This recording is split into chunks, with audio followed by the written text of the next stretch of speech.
Bueno, son las 7 de la mañana, 13 minutos. Miren, como todos sabemos, lo hemos venido reportando hoy en Despierta Bogotá. Ayer Colombia vivió una nueva jornada de marchas estudiantiles, de protestas que terminaron efectivamente con estos disturbios. Sin embargo, yo creo que no nos pueden distraer esos disturbios de varias cosas. Primero, de que acompañado muchas veces de esas agresiones que reportamos también a la prensa, venían unos estudiantes a calmarla y a impedir que esas agresiones continuaran, a pesar de que se reportaban. También lo que pasó al final del ESMAD, rechazado por los voceros de los estudiantes. Sin embargo, eso a veces nos permite ver, nos quedamos en el árbol y nos impide ver el bosque. La marcha de ayer particularmente estaba convocada por la Unión Nacional de Estudiantes de la Educación Superior, la UNES, y por la Asociación Colombiana de Representantes Estudiantiles de la Educación Superior, ACRES, y conmemoraba los paros y esas movilizaciones de hace un año, y le recordaba al gobierno los compromisos que adquirió con los estudiantes precisamente. Ese es un punto que empieza a mostrar desencuentros entre las dos partes. ¿Por qué? Porque el gobierno de Iván Duque sostiene que está cumpliendo con los compromisos, que estos fueron incluidos en el Plan Nacional de Desarrollo, que el presupuesto general de la Nación que se discute en el Congreso está buscando incrementar en 44.1 billones de pesos el rubro para la educación, y que el presupuesto actual, de a ese presupuesto ya se han destinado 512.452 millones adicionales para el funcionamiento, para la inversión, para cubrir pasivos y para aportar a las cooperativas de las como 62 más o menos instituciones públicas de educación superior que hay. También dice el gobierno que del sistema de regalías, nacional de regalías, están llegando 750.000 millones de pesos para infraestructura, programas de formación doctoral y fortalecimiento de la ciencia, tecnología y la innovación, y que precisamente ya se creó un nuevo ministerio con este fin. Los estudiantes, por su lado, señalan muchas falencias, entre otras cosas, dicen que faltan 1.2 billones de pesos para Colciencias, y que en general el Estado se está rajando, que la economía va muy bien, pero que en el momento en que los estudiantes dicen qué pasa con nuestros compromisos, el gobierno dice, ay no, ¿sabe qué? Es que va muy mal la economía. ¿Qué es entonces lo que está pasando? ¿Qué es lo que están diciendo los estudiantes? En la conversación de hoy vamos a escuchar a dos representantes para conocer más a fondo sus puntos de vista. Y antes de presentar a nuestros invitados, es necesario también decir que las marchas de ayer también insistieron en buscar mayor respeto hacia la autonomía universitaria, el desmonte o reforma profunda del ESMAD y el rechazo a la corrupción detectada en la Universidad Distrital de Bogotá.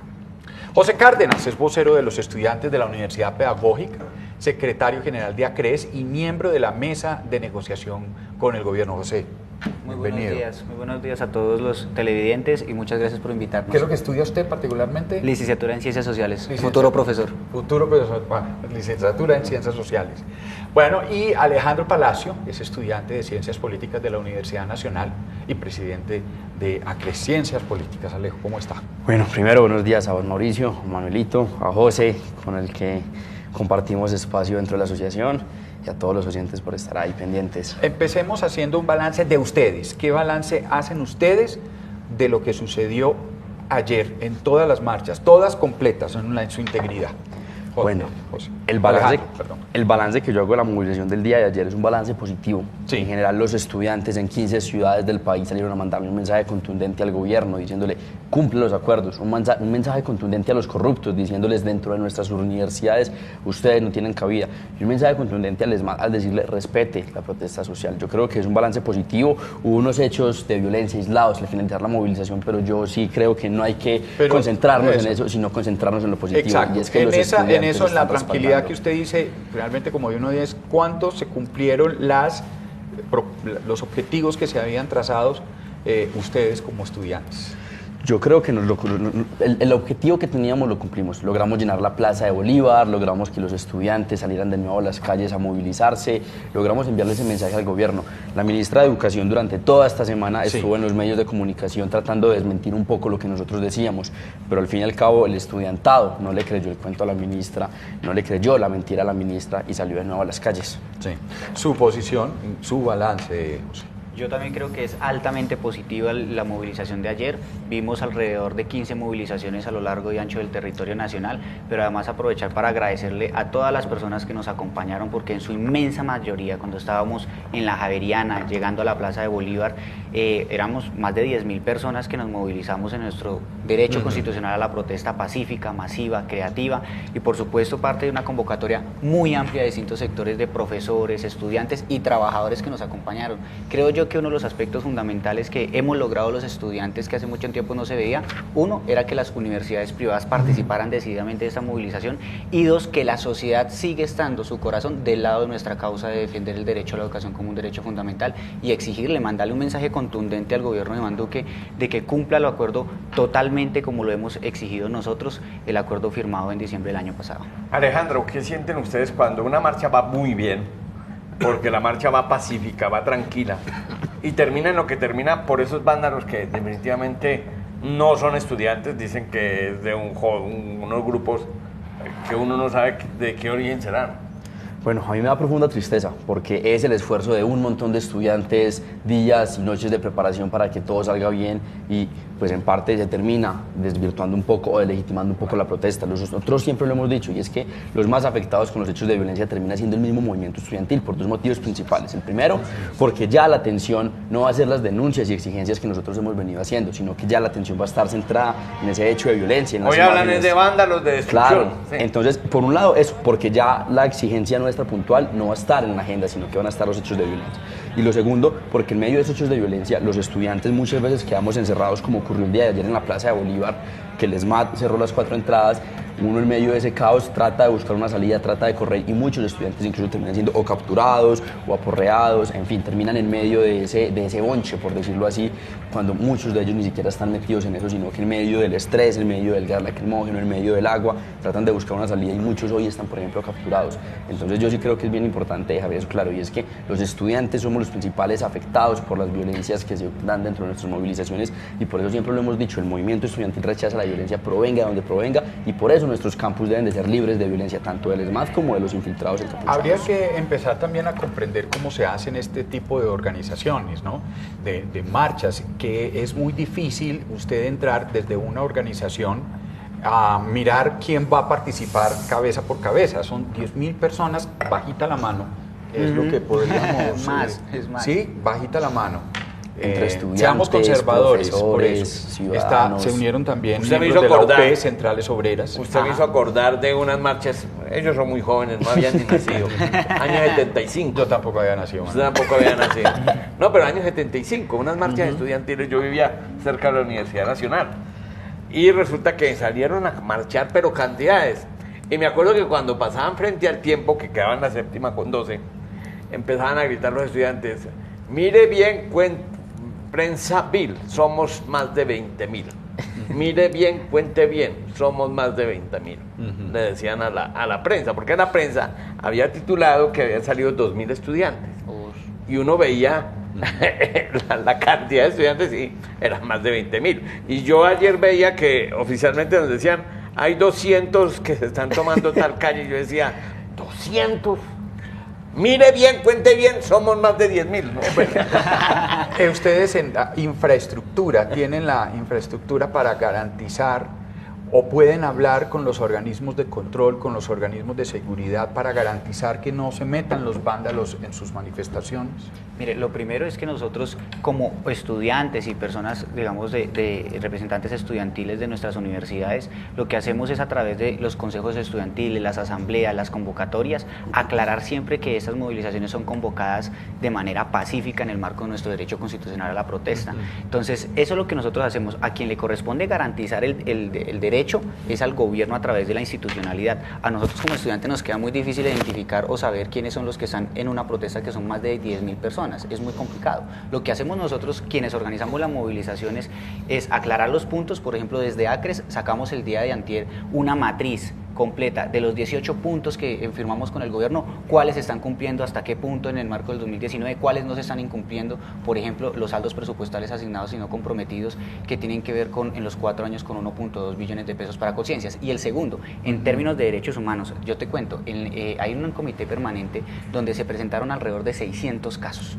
y estos casos solamente están siendo documentados, no están siendo atendidos ni tampoco haciéndole un seguimiento debido, mientras la ministra y el gobierno nacional gasta plata en pauta en todos los medios de comunicación, en los grandes medios de comunicación y en radio y en otros lados, diciendo que sí está cumpliendo su totalidad. No ha aclarado este punto de los saldos presupuestales ni tampoco lo relacionado. Vamos por partes. En julio, recuerdo más o menos 6 o 7 de julio, a principios de julio, la ACRES, la Asociación Colombiana de Representantes Estudiantiles, había dicho que el gobierno no estaba cumpliendo con 2 de los 20 puntos acordados, lo cual quiere decir que había otros 18 que sí. Estas manifestaciones que dicen el gobierno no está cumpliendo se refieren solo a 2 puntos, sin embargo hay 18 en los que se ha cumplido.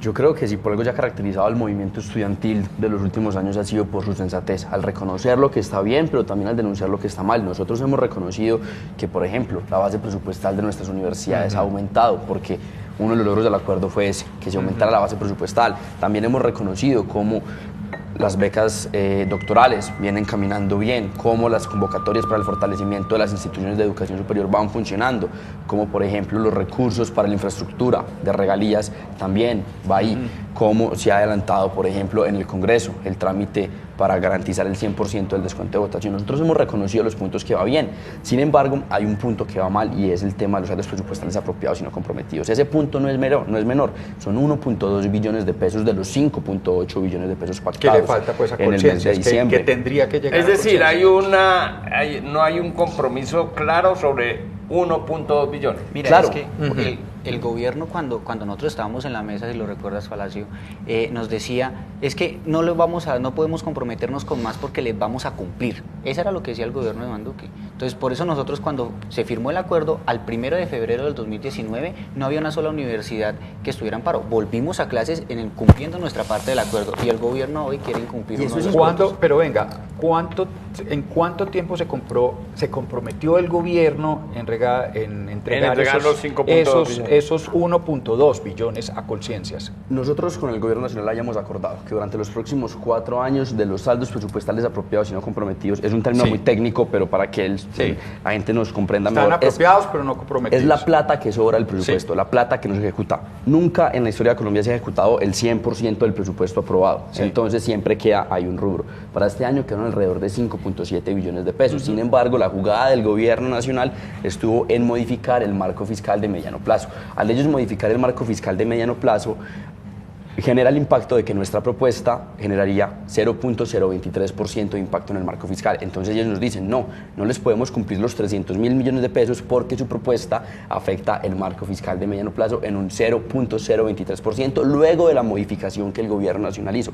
Es decir, ahí hubo una jugadita por parte del gobierno para incumplirle a los estudiantes. Y de 300.000 es cuando se dice, si usted me hace claridad, que van 87.000 millones. 78.000. Entonces ellos nos dicen, no podemos darle 300.000, hacemos un esfuerzo gigantesco por darle 78.000 millones de pesos.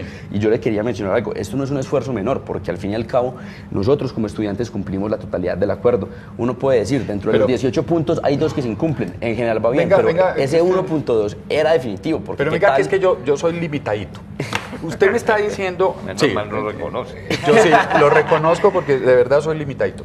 Usted está diciendo que 1.2 billones se habían comprometido para 4 años. Sí, señor. No hay 300.000 en cada año. Exacto, no hay tiempo todavía para cumplir. ¿No les parece que todavía el gobierno, digamos, está dentro del plazo? Pero es que ya anunció que son 78.000. O sea, nosotros decimos que está incumpliendo hasta el momento.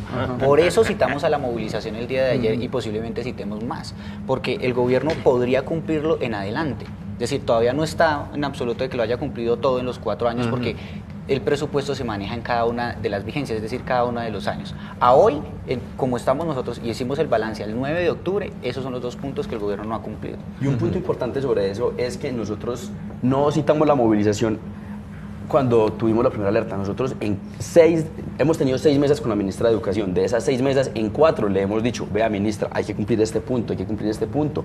Estamos pendientes del punto de la ciencia y de la tecnología. Hemos invitado expertos de la Universidad Nacional a que le presenten a la ministra cómo se debe cumplir ese punto. Nosotros hemos estado discutiendo el punto, pero al no encontrar una respuesta asertiva por parte del gobierno, fue que citamos la movilización. El gobierno está a tiempo de cumplirlo, pero al ver que faltaba voluntad política, al ver que ante los argumentos del estudiantado y del profesorado ellos no quisieron ceder, fue que convocamos la movilización para presionar un poco a la ministra de Educación y al gobierno de Iván Duque para que nos cumpla. Y yo le quería mencionar algo que me parece fundamental. Usted nos decía, de los 18 puntos, solo hay 2 que se están incumpliendo. La gente diría, bueno, es un balance positivo. Claro, pero 18 a 2 es... Pero ese 1.2 billones de pesos es fundamental. ¿Qué tal que nosotros le hubiéramos dicho al gobierno nacional? Vea, de las 32 universidades públicas que están paradas, le regresamos 20 a clases, 10 van a estudiar una semana sí y otra no, y 2 van a seguir en paro. Nosotros cumplimos nuestra palabra a la totalidad y las 32 universidades públicas del país entraron a clases. Sin embargo, el gobierno nacional está patinando con ese punto de los saldos presupuestales. El otro de los puntos es una reforma constitucional del sistema general de regalías. ¿Qué consiste ese otro punto que dicen ustedes o que sienten que el gobierno está incumpliendo? En el acuerdo se estableció que se iba a hacer una reforma constitucional para estabilizar recursos a la educación superior. De acuerdo. ¿Eso qué quiere decir? Que año tras año se iba a generar que la regalía se destinara recursos a la educación. Eso no lo está haciendo el gobierno. Pero se José, comprometió a hacerlo y no lo está digo yo, no estoy sacando aquí la cara por el gobierno, pero si el es gobierno una reforma constitucional, una reforma constitucional, la que decide es el Congreso. De acuerdo. Y se demora. ¿Quién compone la mayoría dentro del Congreso? No, claro, el partido de gobierno, pero mi pregunta es esta. Eso siempre se demora en los debates, todo eso. Pero ustedes no confían en esos debates que están dando. yo les quiero mencionar algo. El gobierno nacional presenta una propuesta al sistema general de regalías. Esa propuesta tenía 2 grandes preocupaciones. La primera era que eliminaba el 10% del fondo existente para la ciencia y la tecnología. En el 2011, Juan Manuel Santos hizo la reforma al sistema general. Se logran crear varios fondos. Uno de ellos era que el 10% del sistema general era para el fondo de ciencia y tecnología, el que hace algunos años fue muy polémico porque esa plata del fondo terminó siendo vías terciarias. No sé si recuerdan eso. Pero entonces la propuesta del gobierno de Iván Duque tenía 2 elementos preocupantes para la academia colombiana. El primero era que eliminaba ese 10% y el segundo era que incumplía el acuerdo al presentar un documento en el cual no tenía la frase que acordamos que decía priorizar y estabilizar recursos para la educación superior. El Congreso de la República fue enfático en decirle, señor presidente, no vamos a eliminar el fondo de la ciencia y de la tecnología. Y entonces, hoy por hoy, la propuesta que va caminando en el Congreso retoma ese 10% para ciencia y tecnología, que era lo que estaba desde el año 2011. Sin embargo, la propuesta nuestra y el acuerdo nuestro, que decía priorizar y estabilizar, aún no está. ¿Por qué? Porque el Gobierno Nacional lo que nos dice es que ellos no lo van a poner en la Constitución, porque los deja amarrados, que ellos van a sacar una reglamentación para determinar eso. Lo sacan. Entonces, ahí es lo que nosotros les decimos. Porque si ustedes dicen que van a cumplir, no lo hacen desde el día 1. Denle la tranquilidad al movimiento estudiantil de que ustedes van a cumplir su palabra. Sin embargo, lo dejan a consideración del presidente bajo una reglamentación. Entonces yo creo que es bien importante también ese punto. ¿Y ustedes no han hecho...? Y preguntando a los candidatos, en el caso de la alcaldía, cuando la universidad distrital, el principal responsable de la corrupción, de lo que está pasando allá, por lo que los estudiantes se han movilizado, es quien preside el Consejo Superior, que no ha denunciado, hecho y no ha hecho nada, que es el alcalde mayor de Bogotá. La hoy ministra de Educación, cuando fue secretaria de Educación, presidió el Consejo Superior. Pero ¿sabes qué me llama la atención a propósito de eso? Sí, hablemos de la distrital. De la distrital, a propósito de eso, y yo recuerdo que Óscar Sánchez, que era el secretario de Educación de Gustavo Petro, no volvió a ir a la universidad. Un momento dijo, no, esto aquí es una... Yo por allá no vuelvo. Yo por allá no vuelvo, sí, fue así. Luego viene María Victoria Angulo y ella dice, yo empiezo aquí a detectar una cantidad de irregularidades, porque las irregularidades, vuelvo a insistir, ustedes son muy jóvenes, pero yo he oído desde que cubro Bogotá, hace 20 y pico de años, las denuncias de la Universidad Distrital. Hay un grupo de personas ahí que están enquistadas a través de funcionarios, de profesores, de concejales, claro, políticos. Entonces yo digo, yo decía esta semana, ¿por qué la Fiscalía y la Procuraduría no aceleran las denuncias? Lo que están haciendo los estudiantes me parece muy bien, porque es exigir que haya limpieza en las universidades y más en la distrital, que ha sido un fortín político de algunos concejales.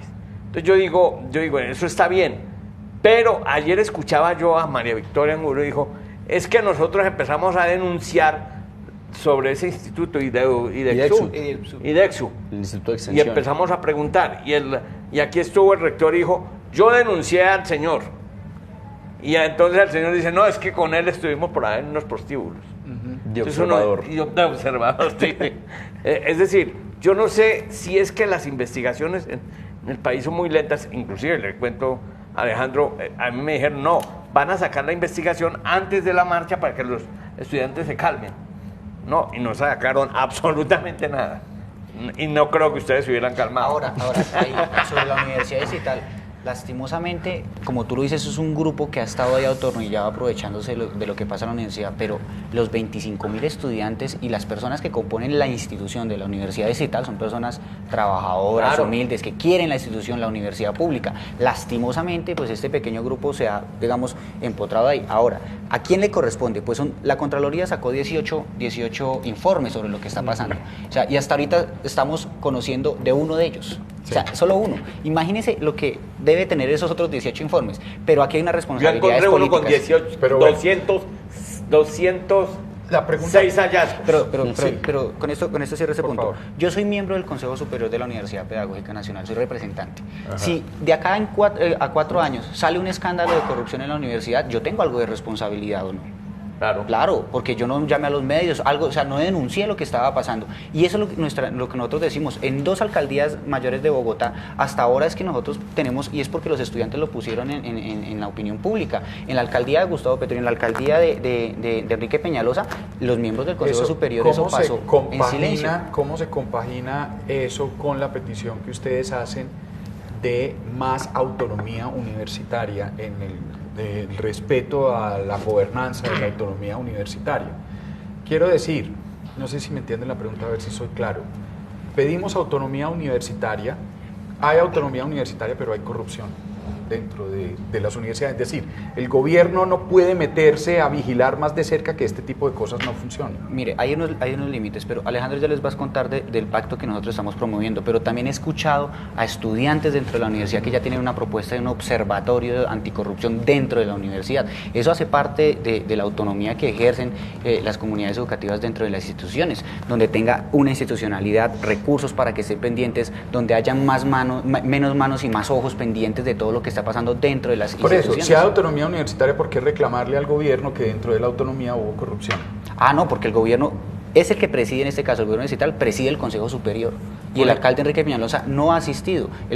Tampoco en la alcaldía de Petro asistieron al Consejo Superior, lo dejaron allá abandonado, como tú decías. Entonces, ellos tienen la responsabilidad porque tienen el distrito, tienen presiden Son el los que Consejo manejan el y son los que presupuesto, manejan el entregan el presupuesto. Por ejemplo, yo hago parte del Consejo Superior de la Universidad Nacional de Colombia. Para el caso de la Universidad Nacional, quien preside el Consejo Superior debe ser la ministra de Educación. Lamentablemente, la ministra de Educación no ha vuelto al Consejo y delega al viceministro de Educación Superior. Dentro de ese Consejo, de los 9 miembros, que somos 5, hacen parte del Gobierno Nacional. 2 delegados del presidente, Ministerio de Educación, el delegado del CESU, que también es una entidad en la que el gobierno es mayoría, en fin. Yo, por ejemplo, he venido denunciando una presunta irregularidad en la construcción de la fase 1 de la sede de Tumaco de la Universidad Nacional de Colombia. Yo fui y denuncié y les dije, aquí esta obra está parada porque hay una irregularidad en Tumaco.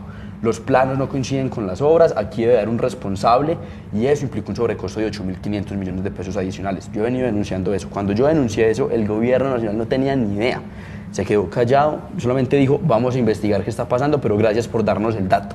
Hoy por hoy la universidad reconoce que de la administración anterior hubo un funcionario que cometió una irregularidad, se está investigando internamente qué sanción debe de acarrear sobre ese funcionario, pero no podemos permitir que eso ocurra, porque incluso todo esto pasa con la complicidad o presunta complicidad del gobierno nacional que se queda callado. Terminamos los estudiantes con los limitados recursos que contamos denunciando esa obra. Yo, por ejemplo, en mi vida he ido a la sede de Tumaco de la Universidad Nacional, aunque soy el representante de la sede de Tumaco también dentro del Consejo Superior. Pero nos tocó, por medio de fotos, de imágenes que nos envían compañeros, poder hacer la denuncia. Yo creo que es un tema fundamental. El gobierno nacional sí cuenta con toda la información. La premisa, ¿cómo combatir esa idea de muchos dicen, es que los estudiantes están diciendo hay que gastar más en la educación, pero no gastar mejor, o invertir más, pero no invertir mejor? ¿Qué respuesta ¿Cómo tiene? así? No te entendí. Yo, O sea, ¿sí me entiendes? Sí. O sea, hay quienes, no estoy diciendo abogado del diablo, hay quienes dicen, no, los estudiantes lo que están diciendo es gasten más en la educación, inviertan más en la educación, pero no inviertan mejor. yo creo que una de las premisas ¿Sí de la me entendiste? yo creo que una premisa de la administración pública siempre debe ser esa: gastar más, pero también gastar mejor. Y las universidades públicas sí que han dado ejemplo de cómo es gastar mejor, con el mismo presupuesto que tenemos hoy, que teníamos el año pasado antes de la movilización.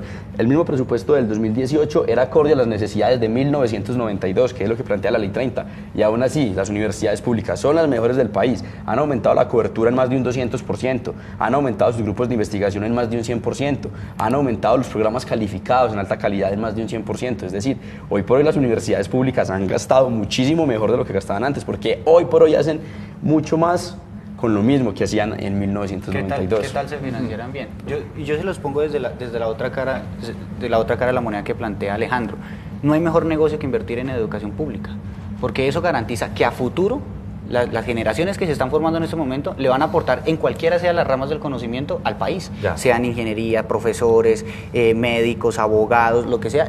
Esas son personas que van a salir al mundo laboral a ejercer en el país. Las universidades, ustedes que pertenecen a los consejos, utilizan la plataforma de Colombia Compra Eficiente, la SECOP 2. No creo que no buscan. Pues, por ejemplo, ¿por qué no pedir eso? Por ejemplo, una de las argumentaciones que hace la ministra de Educación cuando Que ya se le viene habla la del tema tercera parte de digital, una película de terror que se llama SECOP 3.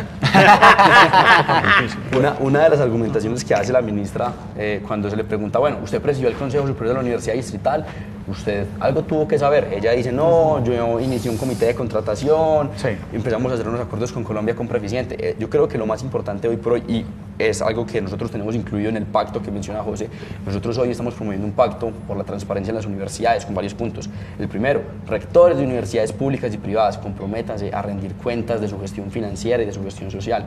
La comunidad debe de saber en qué La se invierte la plata de educación. La Contraloría hace permanentes visitas y Sí. auditorías a las universidades. Sí, aunque existe autonomía Y universitaria, él la no se preocupa por Contraloría, eso. por lo general, siempre se radica 2 meses dentro de las universidades a ver qué está bien y qué está mal. Un caso importante, Pero la ¿cuál es la Universidad relación Nacional. de la Contraloría? La Contraloría sí En ha el caso, descubierto- por ejemplo, de la Distrital, Sí. hace una, digamos, una visita, una auditoría que es regular. Cada año se Cada hace. año se hace. 2, Y hay 3 unas meses. extraordinarias. Y hay unas, ¿cómo se llama? Unas auditorías extraordinarias. En los 4 años o en los 3 años que lleva la actual Contraloría Distrital, ha hecho 6 auditorías a la Universidad Distrital. En las 6 ha encontrado 248 hallazgos.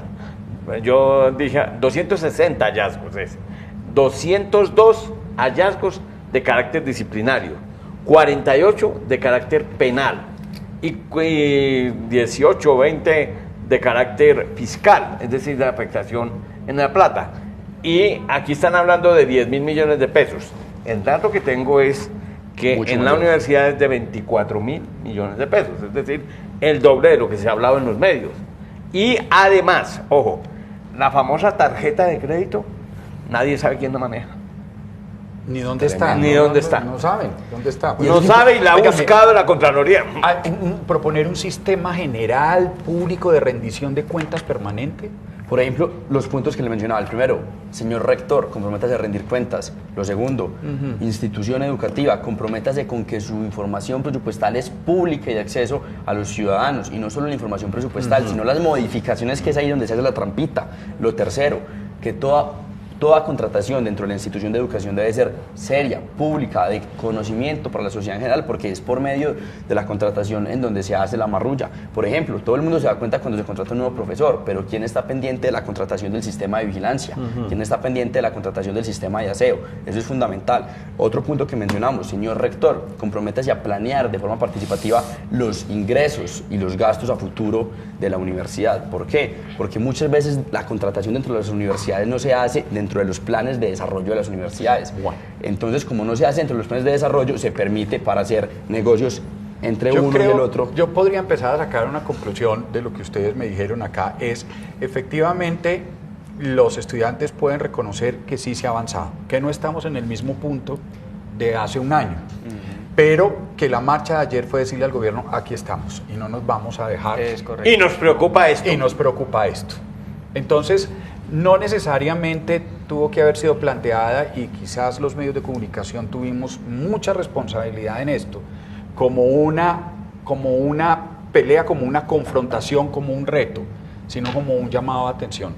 Mire que aquí seguimos y mire que nosotros estamos pendientes. ¿Podría sacar yo esa conclusión con Sí. el visto bueno de, pues porque estoy hablando por ustedes? Ayer cuando yo salí de la movilización, después de que pasó este hecho pequeño, aislado en la Plaza de Bolívar. ya. Que Ajá. oiga, y que el mismo gobierno lo reconoció. Lo reconoció. Entonces, El mismo ministro de Defensa, que eso ya es un... Eso Un ya gran son logro, marca que el mayor, ministro de sí, Defensa sí. diga algo No, acertado. es un porque gran ya ha logro. aprendido de lo que ha cometido, los errores que ha cometido en el pasado cuando sale a decir cosas que no son. Pero les contaba, yo iba ayer después de la marcha para mi casa, después de la movilización, y una señora de Transmilenio me vio a mí con la maleta, más o menos, yo creo que me identificó como universitario. Me dijo, mijo, ¿usted estaba en la movilización? Y yo, sí señora, yo vengo de la Plaza Bolívar. Y me dijo, oiga, muy bien, lo felicito, nosotros lo seguimos apoyando. Me dijo, yo le he dicho a mis hijos que vayan a la movilización. Y los hijos no son estudiantes, cuando le pregunté yo a ella. O sea, ¿con qué quiero contar yo con esta anécdota? Y es que si no hubiera sido por la movilización, no se hubiera acordado. Entonces, lo único que nos garantiza a nosotros es volver a movilizarnos para que se cumpla total con el apoyo de la sociedad, que es lo importante. Hablemos rápido porque se nos va acabando el tiempo. El SMAD, particularmente en ese tema del SMAD. ¿Ustedes quieren una reforma profunda o una eliminación completa del SMAD? ¿Y qué alternativas? O a propósito de eso, la propuesta que tiene la ministra, eso de regular las protestas sociales. Y ya Bueno, son vamos dos para allá. cosas. Sí, por Son eso, dos es cosas. que ya iba para allá. Y de hecho por hay eso una es- tercera bueno. ahí, y es el ¿Cómo? tema de la autonomía universitaria en las instituciones. Bueno, entonces, Lo SMAD. primero, a mí me parece bien grave que sectores aliados del gobierno pretendan regular la protesta en donde nos digan ustedes solo pueden protestar los sábados y los domingos y solo si es de interés nacional. Yo pregunto, ¿quién define el interés nacional? ¿Quién define si todo el país está de acuerdo con algo o no? Al fin y al cabo la protesta es eso, es un derecho contramayoritario donde algunas personas se van a sentir incómodas por la protesta, es decir, el gobierno se siente incómodo por la protesta, pero al fin y al cabo la protesta es un derecho de todos los colombianos. Por ejemplo, yo celebro que sectores que antes no protestaban hoy protesten. Por ejemplo, el uribismo sacó su movilización en respaldo al expresidente Álvaro Además, Uribe tuvo su y monja tienen y todo. todo su derecho. Y no, sorpresa. y no lo hizo por el andén. Y tuvo todo Porque el esa es derecho, otra. y tienen todo el derecho de protestar. Y también lo celebro, y así como a ellos se les dieron las garantías para protestar, el SMAD no los gaseó, yo también les digo, a los estudiantes, dennos las garantías para protestar. Y frente al tema del SMAD, yo creo que más allá de entrar a discutir sobre si se debe o no eliminar el SMAD, lo que debemos de entrar a discutir es qué se debe de hacer en Colombia para garantizar el derecho a la protesta, para parar la persecución al movimiento social, la estigmatización. Entonces todavía ustedes no están hablando del SMAD, sino de un asunto más general y es el derecho a la protesta. Claro, porque para allá van. O sea, aquí hay tres discusiones. Una, la autonomía universitaria de las instituciones de educación superior, y sobre todo de las universidades. Dos, el tema de la fuerza pública. Y tres, el tema del derecho constitucional a la protesta. Entonces, mezclan todo y lo que dicen, hay la necesidad de regular la protesta. Y yo les quiero decir, la protesta ya está regulada. Es un derecho constitucional, donde dice que usted notifica a la Secretaría de Movilidad, en el caso de Bogotá, decir, nos vamos a movilizar por esta parte, tal día, a tal hora, señor Secretaría de Movilidad, notificado. Y nosotros salimos a movilizarnos como lo hacen los distintos colores de políticos dentro del país como un derecho contramayoritario. Es que no hay un solo derecho que no esté acompañado de procesos de movilización pacífica detrás. O sea, siempre si usted mira cualquier derecho, el derecho al voto, el derecho de las mujeres, el derecho, el de las 3 horas, fueron Digamos trabajadores que realmente movilizándose. dentro de la democracia liberal y dentro de la historia de la democracia liberal, las protestas han cumplido un papel Claro. de dinamización y crecimiento de la sociedad. Y no puede ser fácil hacer una reglamentación cuando es un derecho constitucional. Así es. No, pero ya está reglamentada. O sea, Sí. lo que quieren hacer aquí No, es no, cosas, claro, pero cualquier cosa que, hacer una reforma constitucional. Lo que quieren para hacer es lograr eso, no. reducirla, volverla un poco más pequeña, imposibilitarla. Yo les cuento, en Perú tiene uno que mandar un listado de personas que van a asistir a la movilización. Quien define por dónde la ruta y a qué horas es el mismo gobierno. Eso no puede pasar. O sea, y también aquí hay otra cosa de fondo, y es que si la protesta pacífica no molesta, no es protesta, no incomoda, no es protesta. ¿Por qué? Porque uno quiere hacer, es un derecho contramayoritario, lo que uno quiere hacer es llamar la atención sobre un punto, como hicimos nosotros los estudiantes ayer y el año pasado. Entonces yo les cuento lo siguiente, el año pasado iba una señora para Suacha en un Transmilenio y le preguntaron, señora, ¿usted qué le explica, qué le quiere decir a los estudiantes que se movilizaron, taparon las calles hoy y usted lleva 4 horas en el Transmilenio? Y dijo, yo los apoyo. porque sé que ellos están defendiendo la educación y sé que si ellos defienden la educación, mi hijo va a poder ingresar a la educación. O sea, si nosotros no hubiéramos hecho eso, claro, uno dice, molesta porque a veces hay trancón, todo lo que pasa, pero si no sucede eso, ya hay trancón con este sistema de transporte, pero cuando pasa la movilización de pronto se aguda un poco, pero si nosotros no hiciéramos eso, a hoy las universidades no pudieran haber abierto. No, y un punto importante, Mauricio y Manuel, es que al fin y al cabo mucha gente nos pregunta, ¿ustedes por qué se movilizan por la defensa de la educación? José y yo estamos próximos a graduarnos. Yo el próximo año me gradúo, termino mi carrera de ciencia política, José termina su licenciatura. Nosotros no lo hacemos por nuestra educación porque al fin y al cabo pues tuvimos el privilegio de acceder a una universidad pública. Lo hacemos por sus hijos, por el por el hijo del trabajador, por el hijo de aquella persona que no pudo acceder a la educación superior, por ese joven que la universidad no le abrió las puertas porque no pasó el examen de admisión.